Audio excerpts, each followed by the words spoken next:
በጎች ከግጦሽ ታጡ፣ ላሞችም በበረት አልተገኙም።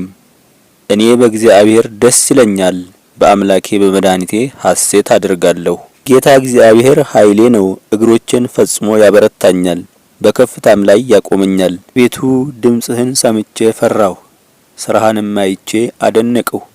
በሁለት እንስሶች መካከል አየሁህ፣ ዘመኑም እንደደረሰ አድርጌ አወቅሁ። ሕፃኑ ክፉውን ለመጥላት መልካሙን ለመምረጥ ሳያውቅ የፈራቸው የሁለቱ ነገሥታት ሀገር ባድማ ትሆናለች። እግዚአብሔርም ኤፍሬም ከይሁዳ ከተለየበት ቀን ጀምሮ ያልመጣውን ዘመን በአንተና በሕዝብህ በአባትህ ቤት ላይ ያመጣል። እርሱም የአሦር ንጉሥ መምጣት ነው። በዚያም ቀን እንዲህ ይሆናል፣ እግዚአብሔር በግብጽ ወንዝ ዳርቻ ያለውን ዝንብ በአሦርም ሀገር ያለውን ንብ በፉጨት ይጠራል።